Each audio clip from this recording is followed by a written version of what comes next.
சீமான் வீடு முற்றுகை போராட்டம் வெற்றிகரமாக நடந்து முடிந்திருக்கிறது. இதில் பெரிய காமெடி என்ன அப்படின்னா, இந்த பக்கம் சீமான் வீட்டுக்கு முன்னாடி நின்று சீமான் ஒழிக சீமான் ஒழின்னு கத்திக்கிட்டு இருக்காங்க. அந்த பக்கம் பார்த்தா அவர் ஜாலியாக காருக்குளுக்கு வந்து இன்றைக்கும் பெரியாரை சர மாதிரியாக போட்டு விமர்சனம் பண்ணிகிட்டு இருக்கார். இவங்க போராட்டத்தையோ இவர்களையோ சீமான் மதிக்கவே இல்லை. அவர் ஜாலியாக வந்து பிரியாணி செஞ்சு சாப்பிட்டுக்கிட்டு பாட்டு கச்சேரி நடத்திக்கிட்டு அதை ஒரு பொருட்டாகவே மதிக்கலை. இன்னும் சொல்ல போனால் மக்கள் மத்தியிலே பெரிய அந்த இம்பாக்டே கிடையாது.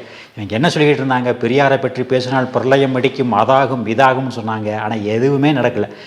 திரும்ப திரும்ப பார்த்தா அந்த சோபேறு வாண்டி என்ன திருமுருகன் காந்தி, குளத்துருமணி, இவங்க அந்த யூடியூப்ல இருக்கிற அந்த அல்லு சில்லுகள் இவங்க தான் குறுக்க முறுக்க ஓடிக்கிட்டு இருக்காங்களே ஒழிய மக்கள்கிட்ட இருந்து எந்த விதமான எதிர்ப்போ ஒன்றும் கிடையாது. இன்னும் சொல்லப்போனால் ஜாலியாக உட்காந்து அவங்க ஏதாவது வேடிக்கை பார்த்துட்டு இருக்காங்க இங்கே சண்டை போட்டுக்கிறத.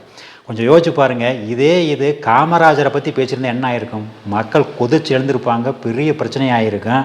இன்னும் சொல்ல போனால் அவ்வளோதான், சீமான கதவோட வந்து அரசியல் எதிர்காலமே முடிஞ்சு போயிருக்கும்.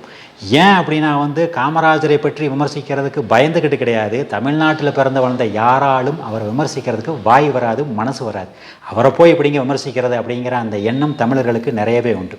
ஆனால் பெரியார்னா மட்டும் எல்லாம் தாவி கூச்சி ஓடி வந்து இப்படி மாறி மாறி அவரை தாக்குறதுக்கு காரணம் என்ன அப்படிங்கிறத பெரியாரிஸ்ட்டுகள் யோசிக்கணும்.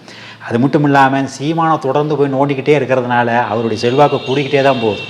பெரிய சீமானை கடுமையாக எதிர்த்தவர்கள்லாம் கூட இன்றைக்கி இப்போ வந்து நீ வீரண்டான்னு சொல்லி போஸ்ட்டு போட்டுக்கிட்டு இருக்கிறாங்க.